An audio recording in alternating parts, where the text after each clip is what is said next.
Hey guys, today we're finishing up our garden, so we wanted to go over the irrigation part because that's the last portion before we get the hay on and can get everything cranking. So I got a few different things.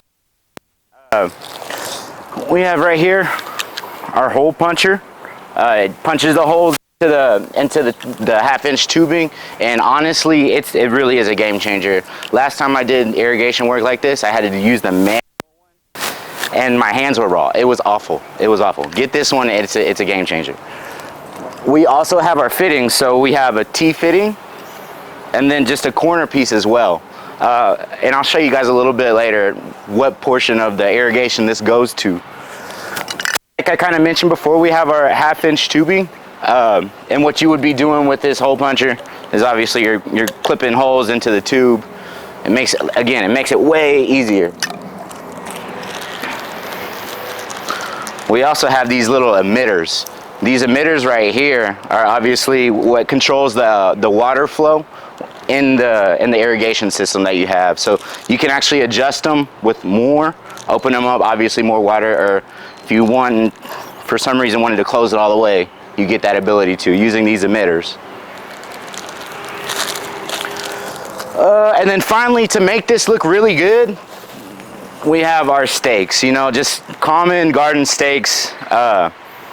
Make everything look clean, because ultimately it'll look all crazy once the water's flowing through if it's not staked down. So, kind of closer to the front of our garden bed, we have our inlet. This is where actually the water will be coming into the system, and if you can kind of look down there, it's actually looped, right? So the system, we have a corner piece, a T, one T right here, but with one way of water closing it off on the end, making a loop system. It kind of helps equalize the pressure a bit that way as well. So you want to make sure that you're not just having water flowing and there's no end. Obviously the pressure would be really heavy up front and then just taper off towards the end if there's no closed system.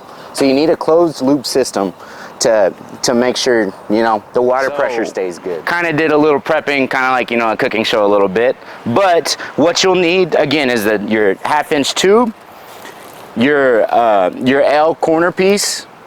Eventually you'll need the T, but if you kind of notice on this past one, the spacing is anywhere from about 12 to 18 inches a piece, and you obviously can fit more, but it would be more holes, meaning probably less pressure throughout the entire irrigation system, and also more money spent on emitters. So really 12 to 18 inches apart is more than adequate to get good watering throughout the entire thing.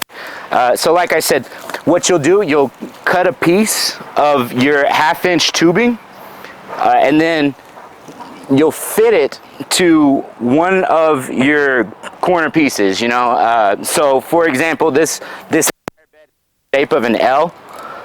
So the irrigation starts down there and comes over here. And what we're going to do is we're going to turn it and really just fit these in.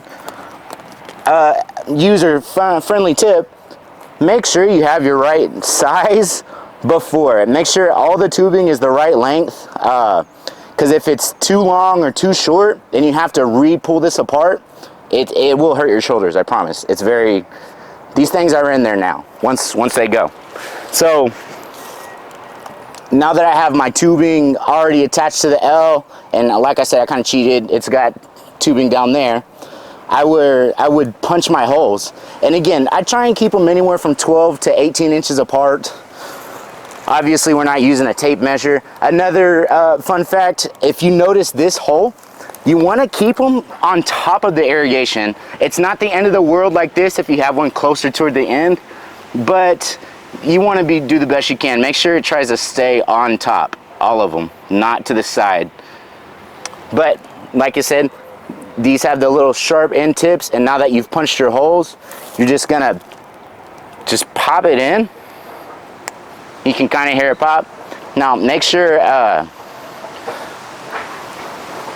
emitter is open. You don't want to get all this work done and then all of a sudden none of your emitters are open.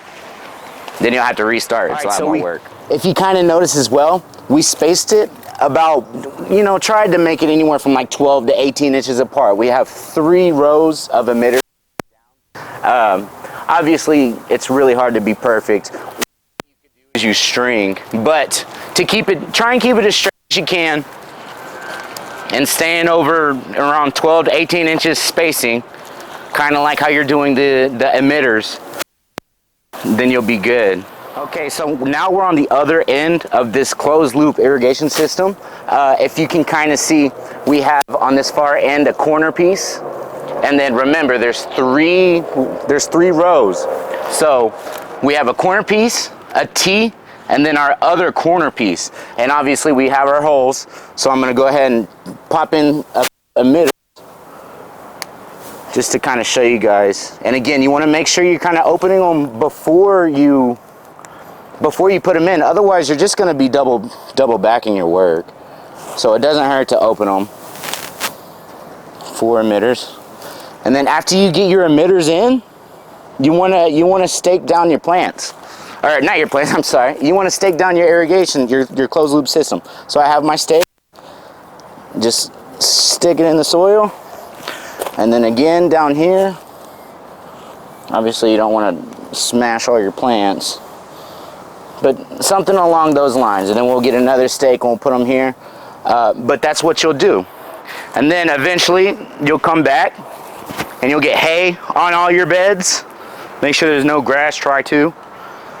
And then you're good. You can really start to get your system dialed in. So what we'll do, we'll take you to our, just our water timer. And it's got three tiers or 3 phases, I guess, whatever you want to say. So we have this, here's our water timer. It's got 4 zones, 1 for each of our beds.